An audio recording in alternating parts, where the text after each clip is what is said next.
अस्सलाम वालेकुम। आज मैं आपके साथ डिफरेंट पोटैटो रेसिपीज शेयर कर रही हूँ। तो सबसे पहले हम बना रहे हैं पोटैटो चीज़ बॉल, जिसके लिए आधा किलो आलू लेके मैंने उनका छिलका उतारा और इन्हें बॉयल कर लिया। अब इनके अंदर मैं डालूंगी नमक, 1 टीस्पून नमक डाल दिया और इसके साथ ही 1 टीस्पून ही काली मिर्च। इसके अलावा और कुछ भी हमने नहीं डालना। इनको कर लेना है मैश। गर्म होंगे तो बहुत अच्छे से मैश हो जाएंगे, अगर ठंडे हो जाएंगे तो मैश करना जो है वो मुश्किल हो जाएगा। तो इसलिए हमने इनको गरम गरम ही मैश कर लेना है। इसके अलावा हमने इसके अंदर कोई चीज़ भी और नहीं डालनी। नमक मिर्च आप अपने टेस्ट के हिसाब से कर सकते हैं। अगर आपको कोई चीज़ कम लगे तो इसमें ज़्यादा ऐड कर लें, अगर कोई चीज़ ज़्यादा लगे तो उसको कम कर लें। नमक और मिर्च को मैंने मिक्स कर लिया। तो अब मैं इसके अंदर डाल दूंगी कॉर्नफ्लोर 2 टेबलस्पून और अब इसको मिक्स करना है हाथ के साथ। अच्छी तरह से इसको कर लेना है। मिक्स हो गया तो अब हम इसकी बॉल्स बना लेते हैं। जितने साइज़ की हमें इसकी बॉल्स बनानी है, जितना साइज़ आपको बनाना हो उसी साइज़ का। और सेंटर में रखेंगे इसकी चीज़ और इसे अच्छी तरह से पैक कर देंगे। हाथ पे चाहें तो ऑयल लगा लें, नहीं तो फिर इसको पानी लगा लें। कोई भी चीज़ लगा लें ताकि ये अच्छी तरह से इसकी बॉल बन जाए। इसमें क्रैक्स नहीं होने चाहिए। तो इसी तरह से मैं सारी बॉल जो है वो बना लेती हूँ। अब हम दूसरी रेसिपी की तरफ चलते हैं। तो सबसे पहले हम आलूओं को कर लेते हैं। इस तरह से लंबाई में काटना है हमने, ठीक है। अगर इस तरह का कटर आपके पास ना हो तो आप इसको कटिंग बोर्ड पे रखें और बारीक बारीक काट लें, लेकिन इसी तरह से लंबाई में जो है वो काटना बहुत ज़रूरी है इसका ना। आलू हो गए हैं तो अभी इसके अंदर बाकी की चीज़ें डाल दूंगी। तो सबसे पहले मैंने इसके अंदर सुरख मिर्च का पाउडर डालना है, तकरीबन 1/2 टीस्पून। जितना आपको ज़रूरत हो आप उसी हिसाब से इसमें डाल सकते हैं। और ज़ीरा 1/4 टीस्पून और सब्ज़ मिर्च डाली है मैंने 1 टेबलस्पून। 2 सब्ज़ मिर्चें थी जिसे काट लिया। काटने के बाद मैंने इसके अंदर डाल दिया और इसके साथ ही इसके अंदर जाएगा नमक भी 1/2 टीस्पून। नमक मिर्च आप अपने टेस्ट के हिसाब से इसमें डाल सकते हैं, जितना आपको पसंद हो उसी हिसाब से आप इसमें डाल दें। अब इसके बाद इसकी में मोस्ट इम्पॉर्टेंट चीज़ जाएगी जो कि इसकी बाइंडिंग के लिए बहुत ज़्यादा ज़रूरी है, तो वो होगा कॉर्नफ्लोर। कॉर्नफ्लोर में इसमें डालूंगी 2 टेबलस्पून।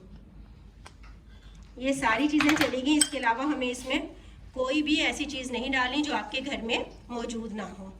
इसके ग्रेट करने के बाद मैंने इसे अच्छी तरह से धो लिया था, ठीक है। ये हो गया।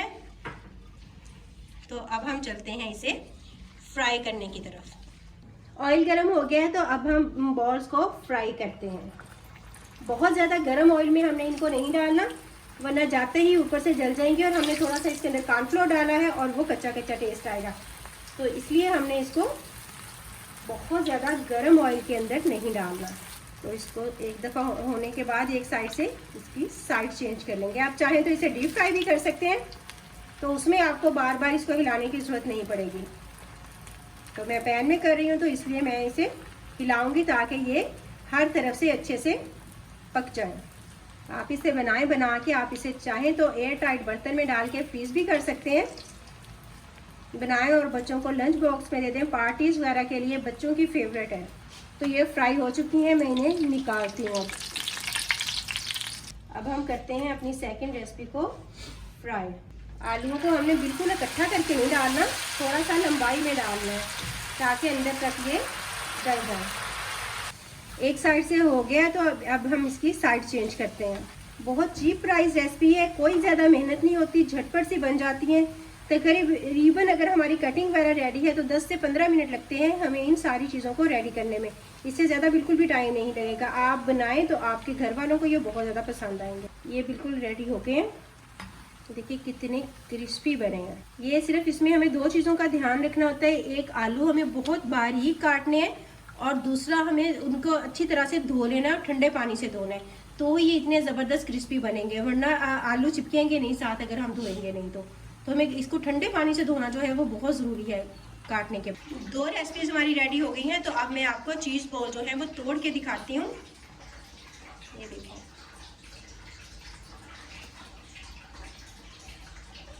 कितनी चीज़ी सी है। थर्ड रेसिपी के लिए मैंने 2 आलू बड़े साइज़ के थे, ग्रेट कर लिया। तकरीबन 400 ग्राम इनका वेट है।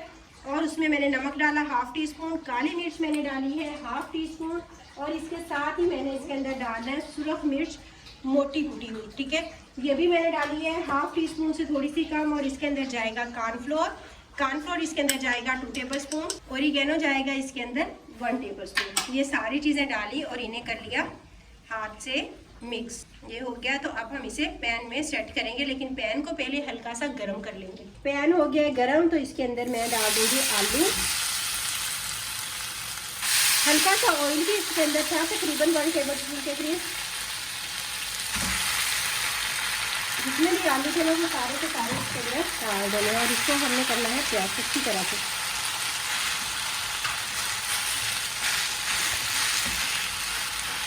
अभी क्योंकि इतना ज़्यादा गर्म नहीं है तो ये हाथ से आराम से प्रेस हो जाएंगे। जैसे ही आपको लगे कि गर्म है तो आप इसको किसी भी चम्मच के साथ इस तरह से दबा दें। अगर हम इसको दबाएंगे तो ही ये चिपकेगा, अगर दबाएंगे नहीं ना तो ये खुल जाएंगे। तो इसलिए दबाना जो है ये बहुत ज़्यादा ज़रूरी है इसका, चारों तरफ से ना ज़रा ज़ोर के साथ ही। तो अब मैं इसे पकने दूंगी लो टू मीडियम आंच पे तकरीबन 5 मिनट के लिए इस साइड से। अब करनी है इसकी साइड चेंज, और साइड हमने इसकी ऐसे ही चेंज नहीं करनी, इसके ऊपर रखेंगे कोई प्लेट और इसको उस पर इस तरह से फ्लिप कर देंगे पैन को। ये देखेंगे निकल गया है ना आराम से। तो अब हमने इसी को दूसरी साइड से इसी तरह से पैन के अंदर डाल देना है। मैंने 5 मिनट रखा था तो 5 मिनट में ज़बरदस्त सा कलर आ गया है और ये गल भी गए होंगे। तो अब इतनी ही देर में इस साइड से इसको पकाऊंगी। अब ये रेडी हो गया है तो मैं इसे निकालने का भी इसका वही तरीका है कि हमने इसको किसी भी प्लेट वगैरह में जिसमें आपने निकालना हो बहुत ध्यान से इस तरह से आप इसे निकाल दें। ठीक है, ज़बरदस्त सी सारी रेसिपीज़ रेडी हो गई हैं। तो मैं इसकी कटिंग करती हूँ और फिर आपको दिखाती हूँ। तो अब करते हैं इसकी कटिंग। आप इसको छुरी से भी काट सकते हैं, लेकिन मैं यहाँ पे कटिंग के लिए पिज़्ज़ा कटर यूज़ कर रही हूँ। बिल्कुल पिज़्ज़ा की तरह ही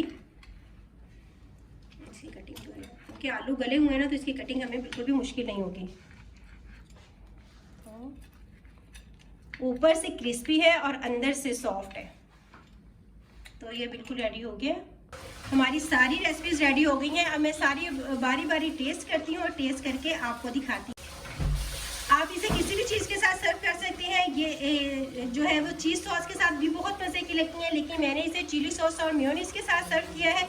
तो आपको जो चीज़ पसंद हो आप इसे उसी चीज़ के साथ सर्व कर सकते हैं। मैंने सारी चीज़ों को टेस्ट किया है, बहुत यमी सा इनका टेस्ट है और बहुत ही लाइट। अगर आज की रेसिपी अच्छी लगी हो तो लाइक कीजिएगा, चैनल पर न्यू है तो सब्सक्राइब कीजिएगा। आज की रेसिपी कैसी लगी मुझे कमेंट सेक्शन में ज़रूर बताइएगा। अपने रखिएगा बहुत सारा ख्याल। अल्लाह हाफिज़।